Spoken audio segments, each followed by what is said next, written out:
ఈ hero of Hyderabad అంటే ఏమన్నా? 1857లో ఒక పెద్ద మూమెంట్ మొట్టమొదటిసారిగా భారతదేశంలో బ్రిటిష్ వాళ్ళకి వ్యతిరేకంగా జరిగింది. దాన్ని సిపాయిల తిరుగుబాటు అని బ్రిటిష్ వాళ్ళు పిలుస్తారు. మొదటి స్వాతంత్రోద్యమం అని మన ఇండియన్ హిస్టోరియన్స్ పిలుస్తారు. అది ఎక్కువగా ఉత్తర భారతదేశంలోనే జరిగింది.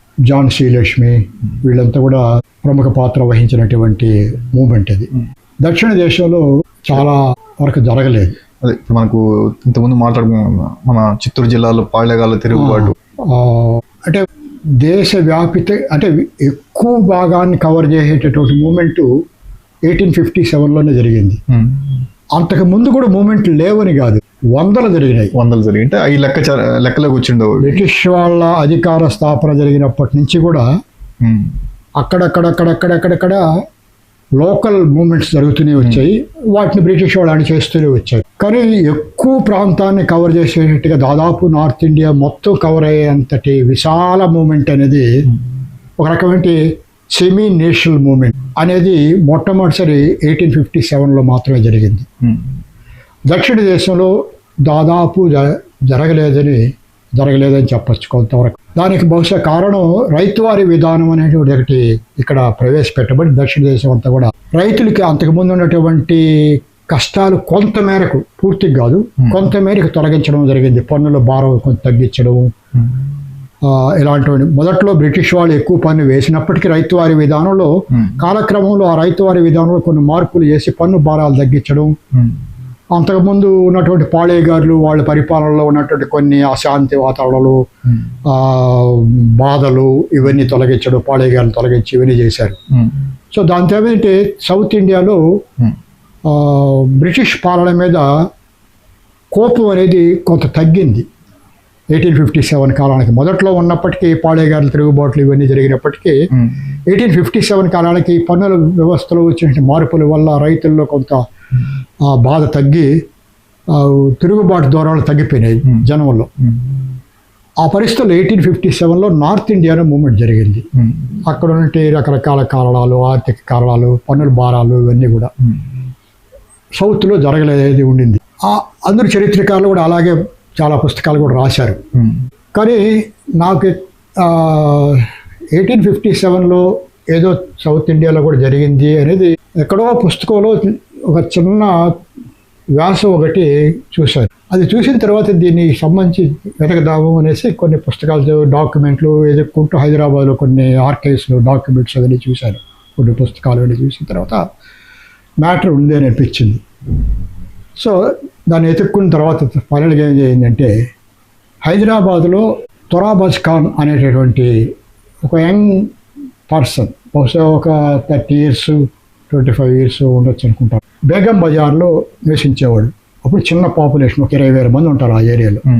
చిన్న ఫ్యామిలీ, మామూలు ఫ్యామిలీ వాడికి బ్రిటిష్ వాళ్ళు అంటే కోపం. అప్పటికి బ్రిటిష్ వాళ్ళు నైజాంని కీలుబొమ్మగా చేసుకొని బ్రిటిష్ రెసిడెంట్ అనేటటువంటి వాడు, ఈరోజు ఉన్నటువంటి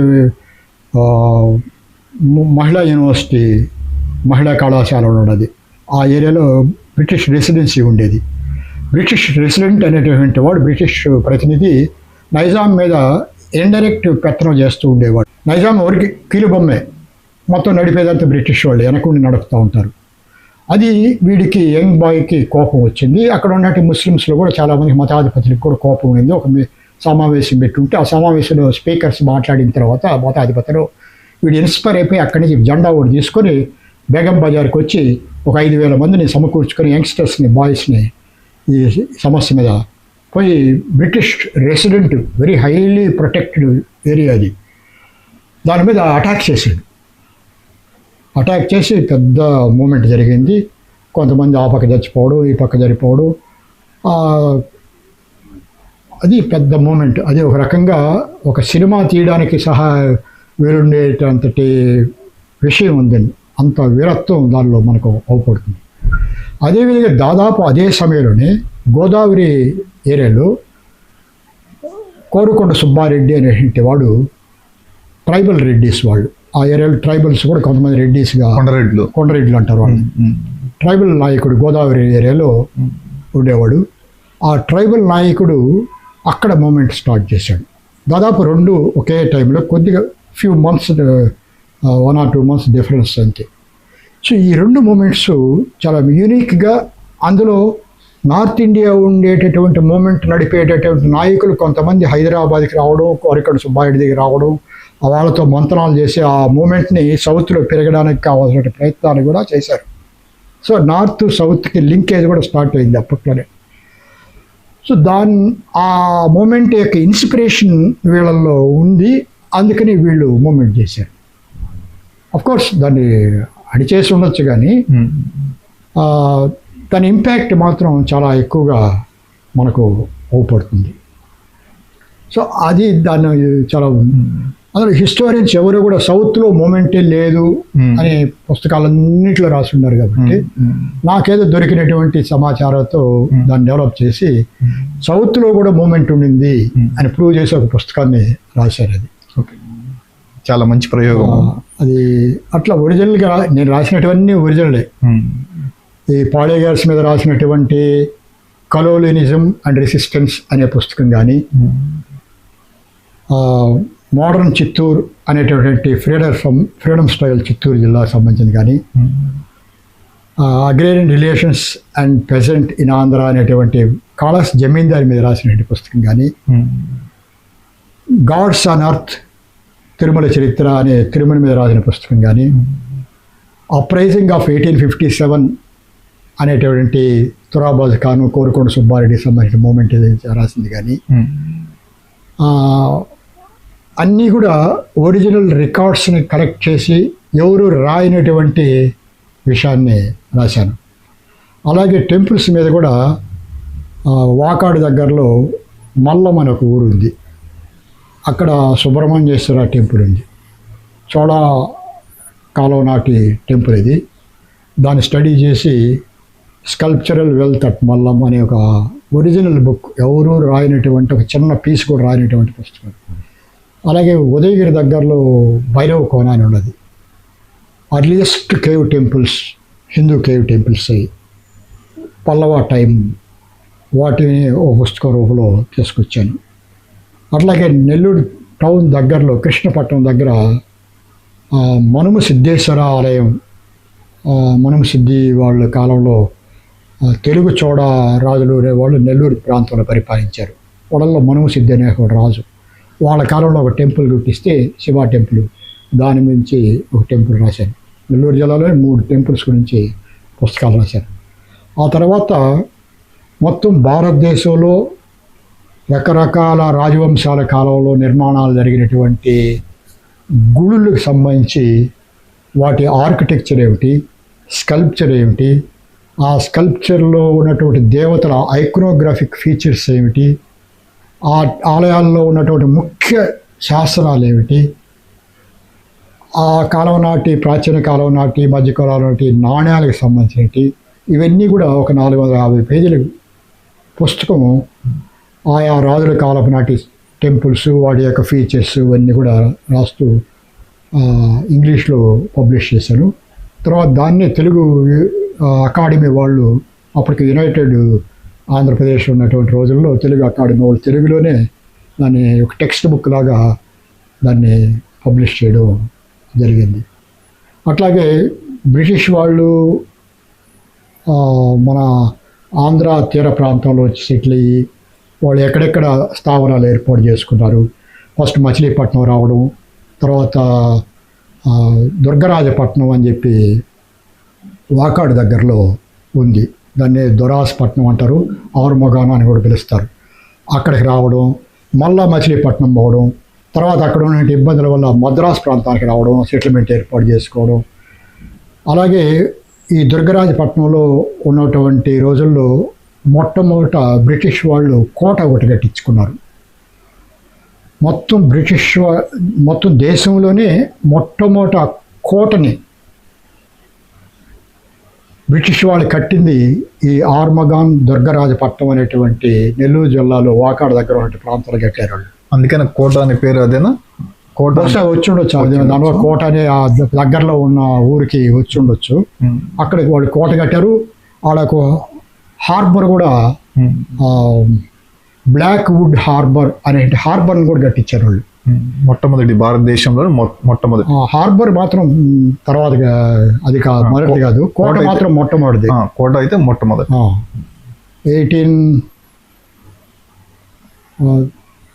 1828 అనుకుంటాను. 1828 ఆ ప్రాంతంలో ఆ కోట కట్టించారు. సో అట్లా బ్రిటిష్ వాళ్ళు మళ్ళీ మద్రాసుకు వచ్చి మెడ్రాస్ మెయిన్ అయిపోయింది. ఇవన్నీ ఇంపార్టెన్స్ పోయినాయి. పులికాట్లో డచ్ వాళ్ళు ఉండేవాళ్ళు. మొత్తం సౌత్ ఈస్ట్ ఏషియా వ్యాపారానికి పులికాట్ కేంద్రం డచ్ వాళ్ళకి. అదే ఇప్పుడు మనకు మదరాసు ఉంది కదా, ఆ పదమే డచ్ భాషలోడిదే. మద అంటే కలప, రాసు అంటే నిల్వ అని డచ్ భాషలోడిదే అని చెప్తారు మామూలుగా. కలప నిలువ అనేది మద్రాసు అట్లా వచ్చింది అనేసి చెప్తారు. ఉండొచ్చు, అది కూడా ఉండొచ్చు. ఫస్ట్ డచ్ వాళ్ళ స్థావరం అది మద్రాసు అనేది, అప్పుడు మనము ఇవ్వడం జరిగింది. అది డచ్ వాళ్ళది కాదు, డచ్ వాళ్ళది పులికాట్.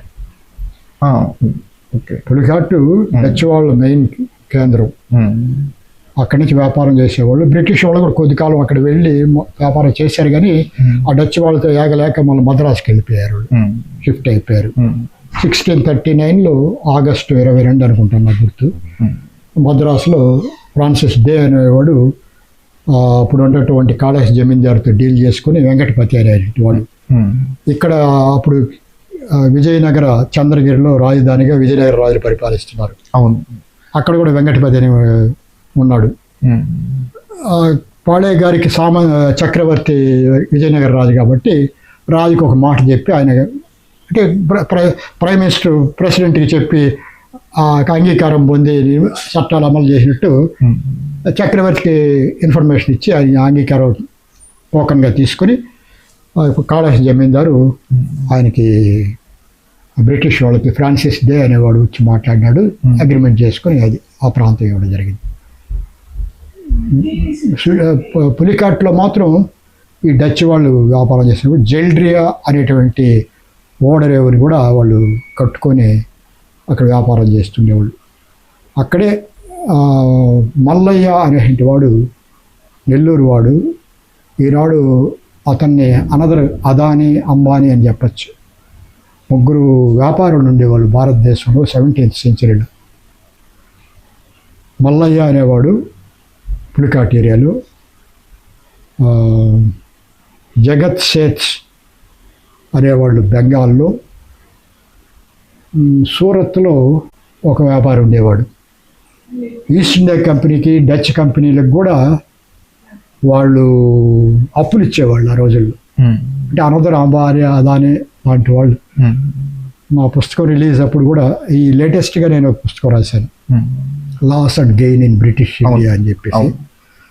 భారతదేశంలో బ్రిటిష్ వాళ్ళ కాలంలో ఆర్థిక సంబంధించిన బాధలు, రకరకాల విషయాల మీద అన్ని విషయాల మీద సమగ్రంగా రాశాను. అది హైదరాబాద్లో రిలీజ్ చేసాము, తర్వాత చికాగోలో రిలీజ్ చేయడం జరిగింది. లాస్ అండ్ గెయిన్ అనే పుస్తకం రాశాను. అది మంచి రెస్పాన్స్ ఇచ్చింది. అది మొన్న చికాగోలో కూడా డిస్ప్లే రిలీజ్ చేసాం. అక్కడ ఉన్నటువంటి పార్లమెంట్ మెంబర్ వచ్చి రిలీజ్ చేశాడు ఆయన. సో ఇట్లా నెల్లూరు జిల్లాలో వచ్చి బ్రిటిష్ వాళ్ళు, పోర్చుగీస్, డచ్ వాళ్ళు ఈ సెటిల్ అయిన దాని మీద ఒక పుస్తకం నేను రాయడం జరిగింది.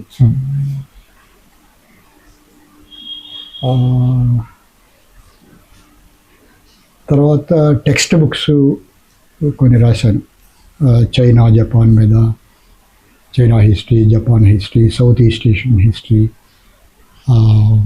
మోడర్న్ ఇండియా అని, ఎకనామిక్ హిస్టరీ ఆఫ్ ఇండియా అని, ఇక్కడ కొన్ని టెక్స్ట్ బుక్స్ స్టూడెంట్స్కి ఉపయోగపడే విధంగా కొన్ని రాయడం కూడా జరిగింది.